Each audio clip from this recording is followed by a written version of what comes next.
महाराणा प्रताप की जन्म जयंती को लेकर आज महाराणा प्रताप चौक में तमाम समाज के लोग आज उनकी जन्म जयंती मना रहे हैं। आप साफ तौर पे तस्वीरें देख रहे होंगे, महाराणा प्रताप की प्रतिमा है जहां पर पुष्प अर्पित करके जन्म जयंती मनाया है। तमाम सारे लोग उनसे बातचीत करेंगे।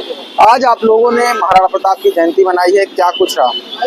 देखिए, आज हमारे 9 मई 1540 को कुंभलगढ़ मेवाड़ में हमारे वीर शिरोमणि महाराणा प्रताप का जन्म हुआ था।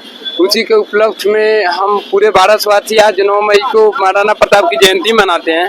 ये हमारा बड़े सौभाग्य के लिए बात है और पूरे भारतवर्ष में जयंती मनाई जाती है। देखिए, महाराणा प्रताप हमारे राष्ट्र गौरव के प्रतीक हैं। ये हमारे देश धर्म के लिए मुगलों से लड़ाई की है।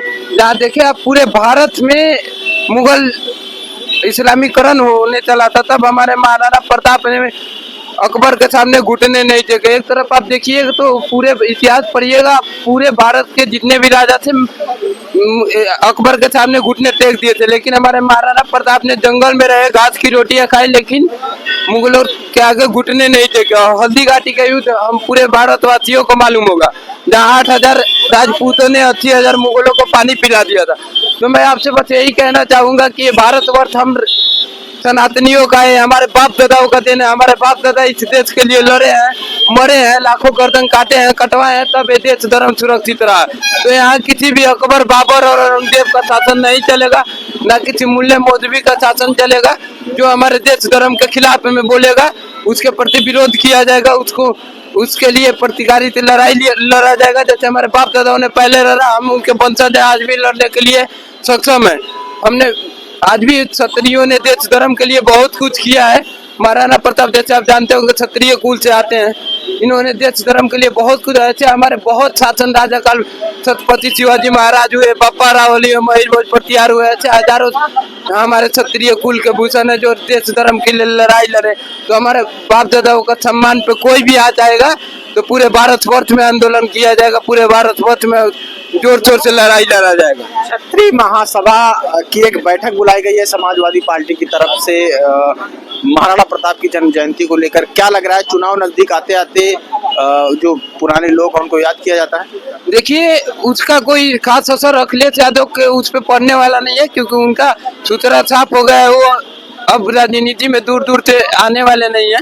वो कितना भी कोशिश कर ले, जब इलेक्शन नजदीक आता है तो क्षत्रियों को लुभाने की कोशिश करते हैं, क्योंकि आप जान सकते हैं कि क्षत्रियों के बलबूते पे ही उनके पिताजी मुलायम सिंह यादव जी मुख्यमंत्री बने थे। वो भी यही चाहते हैं, जब जब इलेक्शन आता है ऐसे प्रताड़ित करेगा। अभी हमारे देखे होंगे आगरा में महाराणा सांगा जी के अपमान किए, इन्हीं के सपा के नेता थे रामजी लाल सुमन, लेकिन उस पर एक टिप्पणी नहीं किया। आज क्षत्रियों को लुभाने की कोशिश कर रहे हैं, तो इस पे कोई ज्यादा असर पड़ने वाला नहीं है। बंगाल में नए मुख्यमंत्री की शपथ ग्रहण आज है, शुभेंदु अधिकारी शपथ लेंगे मुख्यमंत्री की। क्या लग रहा है, जिस तरह से बीजेपी लगातार आरोप लगाती रही है कि बंगाल में जब ममता बनर्जी की सरकार थी तो हिंसा होते थे, लोगों की हत्या कर दी जाती थी, सनातनों को मारा जाता, तो क्या लग रहा है बीजेपी के राज्य में अब सुरक्षित है वो हिंदू? बिल्कुल, बीजेपी के राज्य में अब हिंदू सुरक्षित रहेंगे। आपको मालूम होना चाहिए कि 17 साल से एक दुर्गा मंदिर बंद था। बीजेपी ने वादा किया और बंगाल में आने के 2 घंटे बाद दुर्गा मंदिर को खोल दिया गया। हमारे पूरे घर के लोग भी बंगाली रहते हैं। जैसे कि आपको मालूम होना चाहिए, वहाँ ममता बनर्जी का इतना दुशासन था कि कहने लायक ही नहीं है। कि अब बीजेपी सरकार आई है, अब अच्छे से शासन चलेगा, हिंदुत्व सुरक्षित रहेगा।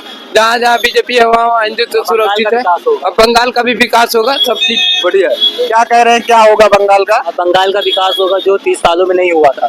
जो 30 सालों में नहीं हुआ अब होगा। जी, अब होगा। बीजेपी की सरकार में बंगाल का विकास होगा। जो हमारी एक बहन के साथ वहाँ पे तिरस्कार हुआ था। मगर समाजवादी पार्टी हो, टीएमसी हो, लगातार आरोप लगा रही है कि चुनाव आयोग से मिलकर वहाँ चुनाव जीता है। देखिए, वो तो विरोधी है, वो तो करेंगे ही। चोर का काम होता है चोर कहलाना। हमारी पार्टी अच्छी काम करती तो वो तो जीतेगी ना भाई। देखिए, कह रहे हैं कि अपना प्रदेश छोड़ के दूसरे प्रदेश में रैली करते हैं, अपने प्रदेश में बहन बेटियों। कैसे दूसरा प्रदेश? ये हमारा ही प्रदेश है, हमारे बाप दादा यहाँ पल्ले बड़े हैं। ये हमारा ही प्रदेश, दूसरा प्रदेश कैसे हो जाएगा भाई? दूसरा प्रदेश कैसे हो जाएगा? पश्चिम बंगाल की बात कर रहा हूँ, उत्तर प्रदेश में मुख्यमंत्री योगी आदित्यनाथ हैं। टीएमसी के लोग कह रहे हैं कि वो पश्चिम बंगाल आके चुनाव प्रचार करते हैं और लोगों को लुभावना करते हैं अपना प्रदेश में। ये योगी जी इतने पावरफुल नेता हैं, आज यूपी ही नहीं पूरे देश विदेश में योगी जैसे मुख्यमंत्री, योगी की पीएम बनाने की मांग हो रही है। जितने भी कट्टर हिंदू सनातनी है वो योगी जी को यूपी की गद्दी से उठा के दिल्ली बैठाना चाहते हैं। और रहा बात योगी जी का कि दूसरे प्रदेश में जाके चुनाव प्रचार कर रहे हैं, तो 41 सीटों का पे योगी जी चुनाव प्रचार किए हैं, जिसमें 39 सीट योगी जी जिता कर लाए हैं। ये है हमारे योगी जी का पावर। और रहा अखिलेश जी का, तो अखिलेश जी जहाँ जहाँ जाते हैं वहाँ हराते हैं। वो जिसके पक्ष में खड़ा होते हैं वो नैया उनका डूबना ही है। बिहार गए तेजस्वी यादव का नैया डुबा लाए, कांग्रेस के साथ गठबंधन करने की कोशिश की है, वहाँ उनकी नैया डुबा दी है। ममता के साथ गए वहाँ उनकी नैया, अखिलेश यादव की नैया डूब गई है, वो आने वाले नहीं है। और रहा बात वो यादव नहीं है, वो यादवमुल्ला हो चुके हैं। अखिलेश यादवमुल्ला हो चुके हैं, उनको यादव बोलने का कोई हक नहीं है। वो यादव नाम के हो टेरी नाक वाले यादवमुल्ला हो गए पूरा। उनको यादव तो आप बोलिए ही मत। जो जिनके बाप राम भक्तों पे गोलियां चलवा सकता है, जिनके बाप राम भक्तों पे गोलियां चलवा सकता है, आप विश्वास रखते हैं कि वो यादव होंगे? आज भी अयोध्या में जाइएगा तो खूनी नाम गली का एक गली है, इनके पिताजी का वो देन है राम भक्तों पे गोलियां चलवाए। इनके बहू के प्रचार में मुलायम सिंह यादव ने बोला था कि हमने मुसलमानों को खुश करने के लिए 40 हिंदू मरवा दिए। तो आप समझ सकते हैं उनके डीएनए में हिंदू का खून होगा। जो इस देश जो राम का नहीं हो सकता वो किसी काम का नहीं है। अखिलेश यादव का चुपड़ा छाप है। अखिलेश यादव कह रहे हैं 2027 में समाजवादी पार्टी की सरकार बनेगी। जिस तरह से पश्चिम बंगाल में भाजपा ने चुनाव आयोग से मिलकर जीत दर्ज की है, ये उत्तर प्रदेश में चलने वाला नहीं है। पश्चिम बंगाल में भाजपा जो आरोप लगा रहे हैं अखिलेश जी पश्चिम बंगाल में कि चुनाव आयोग से मिलकर उनको जनता ने जिताया, भाजपा को जनता जिता रही है।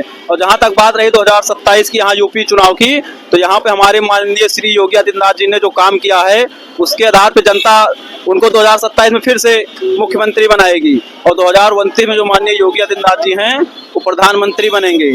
अखिलेश जी पहले जो काम किए हैं, उनके पिताजी ने जो काम किया है, उन्होंने सदा ही हिंदुओं का जो दिल है वो दुखाया है। हिंदुओं का दिल दुखा करके वो सोच रहे हैं कि हम यहाँ सत्ता में आ जाएंगे वापस, तो ऐसा होना मुश्किल लग रहा है। अभी उनको अभी काम करना पड़ेगा, मेहनत करनी पड़ेगी, हिंदुओं को भी उनको मानना पड़ेगा। ये केवल सोचें कि हम कठमुल्लों को लेकर चलेंगे तो ये ऐसा नहीं हो पाएगा। ठीक है। संघर्ष का जो उनका जीवन था वह आज भी सबको प्रेरणा देता है। और मैं मानता हूं कि जो राष्ट्र स्वाभिमान के लिए, राष्ट्र के मान सम्मान स्वाभिमान के लिए जो वीरता उन्होंने दिखाई थी, जो त्याग उन्होंने किया था, वो आज भी नौजवानों को और भारतीयों को प्रेरित करता है। पश्चिम बंगाल में नई सरकार का गठन हो रहा है, प्रधानमंत्री की कई नेता जा रहे हैं। मैं देखिए बंगाल की जनता के प्रति बहुत आभार व्यक्त करता हूं कि भारतीय जनता पार्टी को वहां पर सेवा करने का मौका दिया है। और मैं मानता हूं कि जो डर और भय वहां पर जनता के मन में जो व्याप्त था, अब उससे उनको मुक्ति मिली है, स्वतंत्रता मिली है। और वह सभी बंगाल के लोग आज भारतवासियों के साथ मिलकर अपने राज्य को और देश को और आगे बढ़ाने में अपना भरपूर सहयोग वो दे पाएंगे। अब वो तो जहां पराजित होते हैं वह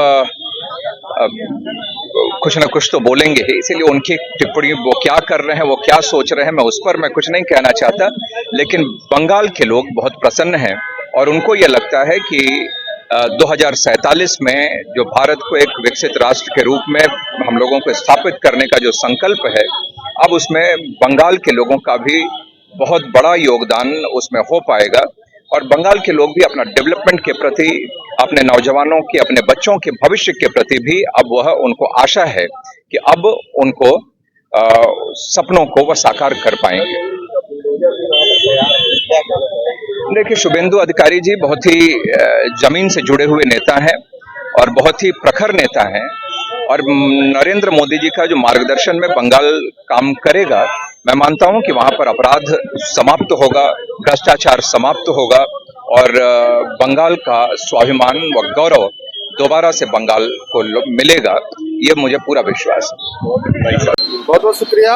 तो ये तमाम सारे लोग हैं जिनका साफ तौर पे कहना है कि 2027 में समाजवादी पार्टी को भारतीय जनता पार्टी फिर हराएगी और जो भारतीय जनता पार्टी सनातन को लेकर चलती है वो समाजवादी पार्टी ना कभी लेकर चली है ना कभी चलेगी। लखनऊ से सद्भावना आवाज के लिए कैमरा पर्सन विनोद साहू के साथ आयुष अवस्थी।